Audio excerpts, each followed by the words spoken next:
Hello everyone. My name is Amol Todkar and I am an animation director at Dream Game Studio. Here is my colleague Rohan. He is associate lead at gameplay team. So we are very excited to be here to share our journey and insights with all of you. So, so, so our today's topic is dynamic character assembly and cinematic sequence in a game flow using C++. So we are working on a title called Dream Cricket 25. It available on Play Store and App Store. Please do check out. Okay, so let's start with today's agenda. We are going to talk about two topics, dynamic character assembly and cinematic sequence. Dynamic character assembly is referred to a modular system for creating, customizing, and managing characters in a game. And cinematic sequence is a scripted on or pre-recorded scenes used to convey a narrative, highlights important story elements to provide dynamic visual experience. Then we will be having a demo followed by Q&A. So let's start with dynamic character assembly. In our cricket game, we have more than 500 plus realistic characters. It has a unique physics to reflect individuality and authenticity. To maintain realism, we also need to dynamically equip them with various gear such as helmet, jersey, and accessories. The main challenge we face, how to spawn multiple realistic characters with distinct physics and gears in real time, ensuring this system remains scalable and perform effectively on mobile games.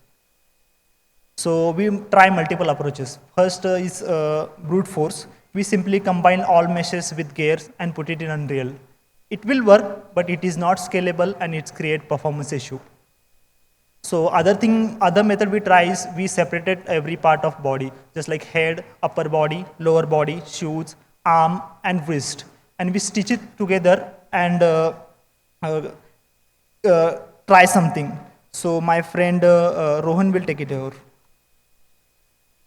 Good afternoon.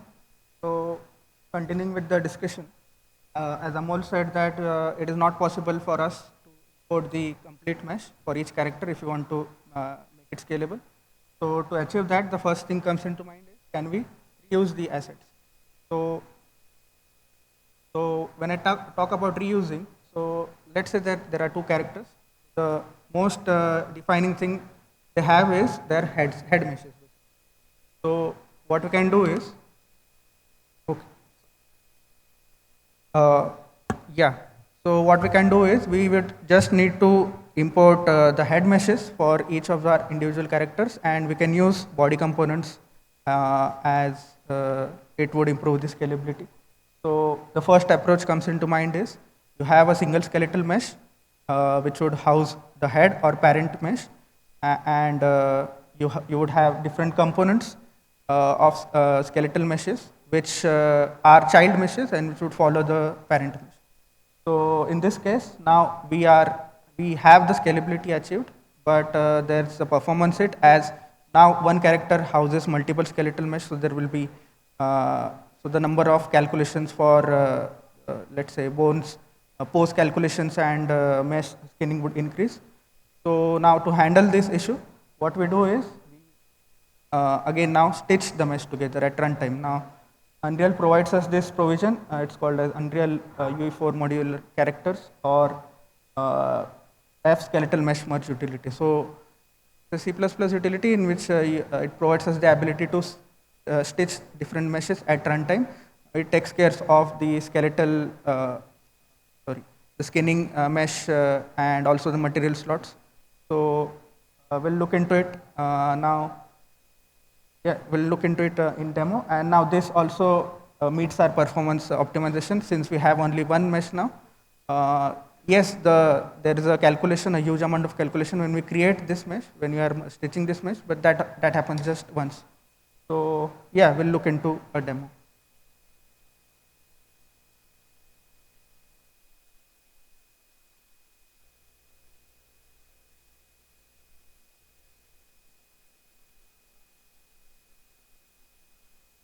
Yeah, so before we start with the demo, I would just like to show the second approach, the mesh components approach, and how it would look.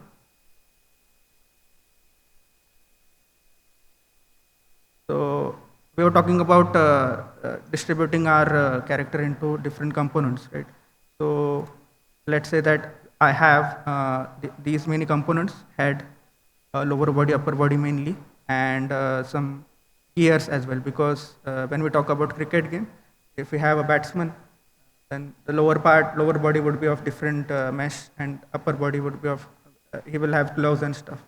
So it depends on the granularity of the components, what the game requires, and yeah. And the second approach which you talked about, mesh components approach, you can see here that we have a parent mesh component. It houses the head, essentially the identity of the character, and there are child meshes which houses the different components. Now, one thing that more needs to be done is we need to tell the child components to follow parent. Now, this can be done using master pose component function. So what the child will do is they will follow the animations or the rig of the parent. Now we'll get back to the demo. So what we do, we just spawn like a number of characters. So this is all we do, and you can see the different variation. These are randomly generated variations. And just to demonstrate the comparison of performance between two approaches, what we can do is we can just switch on this PS counter, just a raw variation we can see here. So yeah, and also let me take you through the implementation. So what we have is we have two different classes for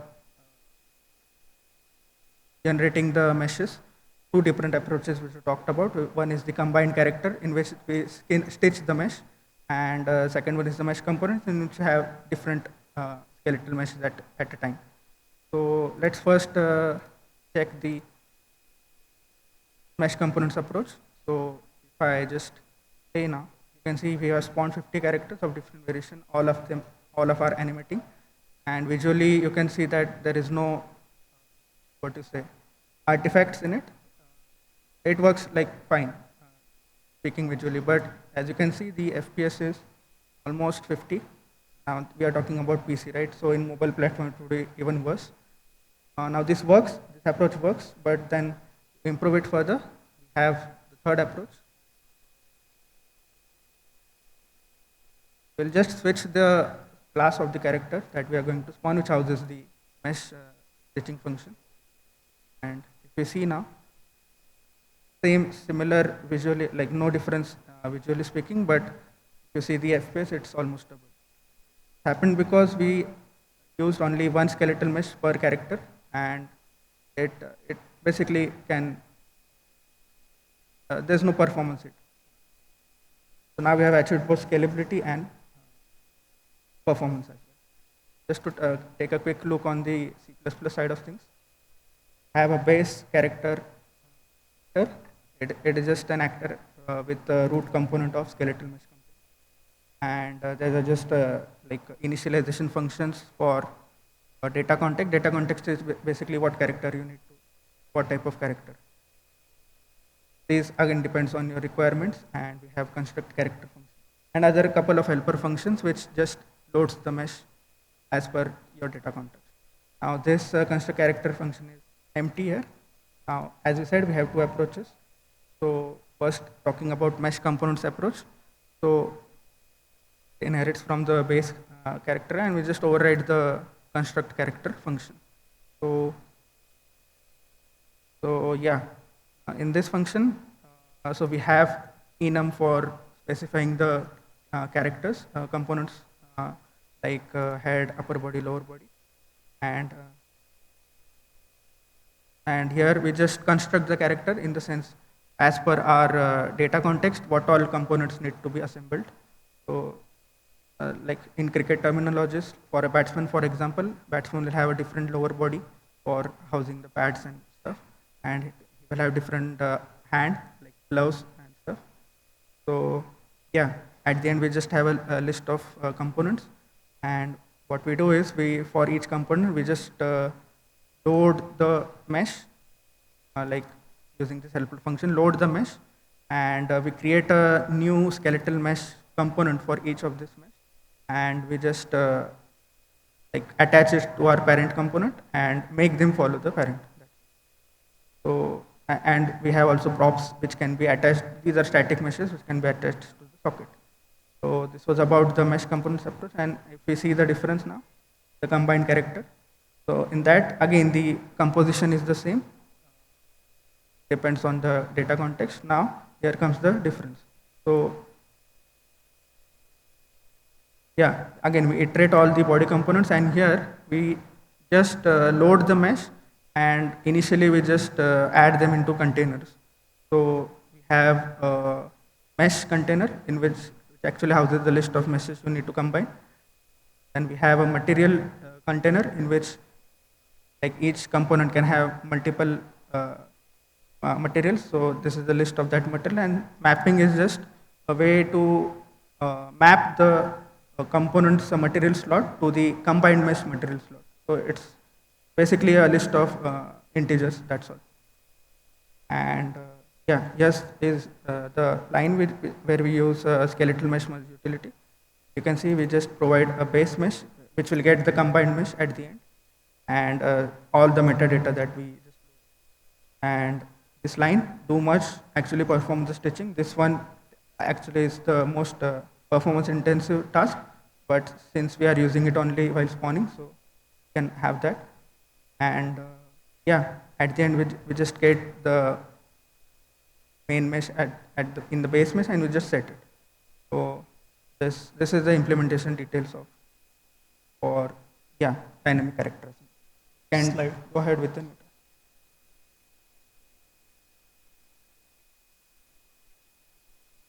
Okay, cinematic sequence. Next slide. As you can see, there are two cinematic scenes. One is half century and another one is winning celebrations. So cinematic in the game cutscene that enhance the storytelling and emotion impact of the game. It's build emotion connection, improve pacing, and showcase the key moments. To build a good cutscene, we use Unreal level sequencer. It's a powerful tool to create, edit, and manage cinematic sequence. It allows us to control camera, animate character, add audio, and choreograph the scene using this base using timeline-based interface similar to the video editing software. So we choreograph the scene and hand it over to the gameplay team. So yes, talking about the implementation details. So as you can see, we have a level sequence asset which houses all the, let's say, script of that cutscene. So just to clear the understanding and terminologies, let's say that there's a movie scene that's getting directed. So director here creates the script for it. It essentially houses all the roles, different roles, and what each role needs to do. Basically, that is your script. And you have actors, which would basically possess those roles or fill those roles. So, so yeah, that's about level sequence. And the main thing, the runtime component, which manages the level sequence, is the level sequence actor. So this basically, for comparison, there's a media and there's a media player. So media in this our case is the level sequence asset, which needs to be consumed by the player, that is level sequence actor. And if you need to take this further, the complexity of cinematics, usually cinematics are a single flow, static flow, in which you need to repeat a sequence as it is. But let's say you want to do some customization or maybe branch the flow, so you can do that using level sequence directors. So we'll see in demo how we actually do that. Switch to demo. Any? Next slide. Yeah, it's all right. So there's in more details. So we have now the script ready, and now we need to play it in our actual game. So the most important thing in this case is the binding of the actors. So basically, now the script is ready, the placeholders are ready. Now which actor should actually possess that role? This is essentially binding, and there are different ways to binding. We'll see that in demo, and also how to do the branching stuff. So again, I have a different level which will demonstrate both the aspect. Let me just show you the cinematic which we have. So people who are aware with cricket game, so there's something called as DRS.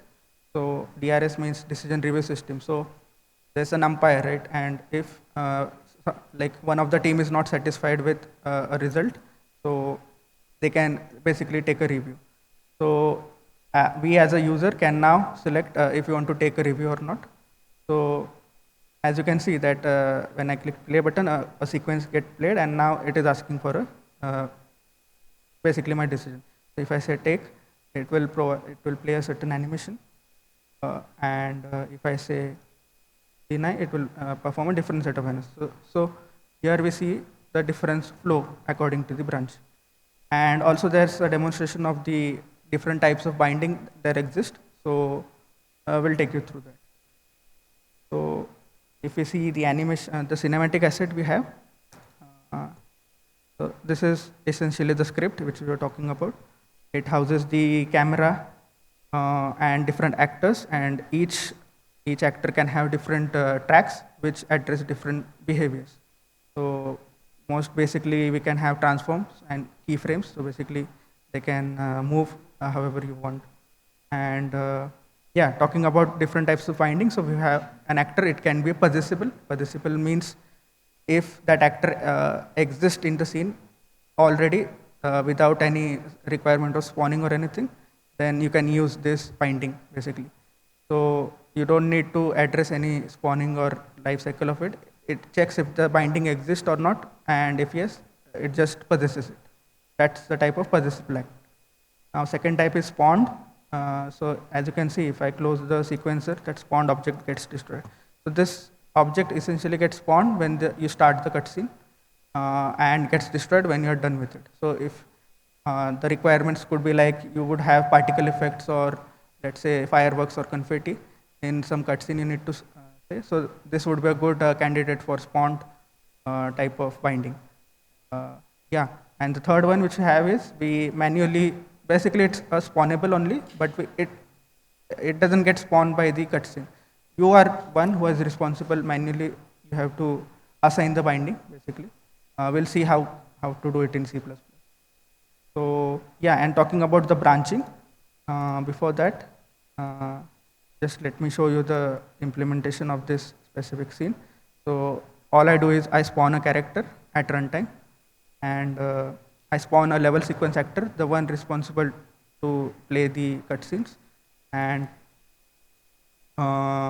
yeah, these are just some listeners for events like when, like what decision user has taken and stuff. And all I do is just play the cutscene. It just requires the cutscene soft pointer path. That's it. And yeah, we just call the play cutscene function. And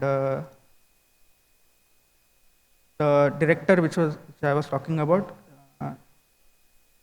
here is where you can access it. So basically, this is a blueprint attached to that cutscene, wherein you can give some behavior, some customized behavior if you want. So basically, you can access the gameplay framework directly from here and perform, basically modify the actors or whatever your game demands. So yeah, taking it to the C++ side of things. So I have a customized, I mean, you can use Unreal's level sequence actor as it is, but to achieve branching, we need to like build on top of it.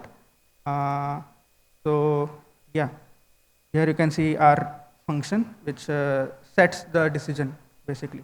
And how we branch the flow essentially is there are already the paths for the all the possible outcomes ready. You just need to switch their binding. That's all you need to do. And we do this by, so let's say how to play a cutscene. So you have this level sequence like variable with the level sequence actor. You just need to supply the soft pointer path and load the sequence. And you can just directly play it, but before that you need to resolve the binding. Like the character which is actually spawned needs to now take that role. So to resolve binding, what we do is we just query the movie scene, that is the cutscene which is playing now, and we can get the spawnable objects in it, and we can refer it by name to identify like which role we need to fulfill, and then we can just assign this binding providing it the actor which actually takes that role. So this can be done using like by name, or there is also a tagging system in which, as you can see here, the cutscene, there are tags assigned to the actors, and this can be accessed from here. Right clicking in, just there's a tagging manager.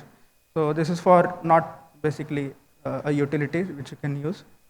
And let's see that when the cutscene gets paused and it is asking for your decision, we have this decision now, and all it does is removes the existing binding and now adds a new binding which is as per your decision basically.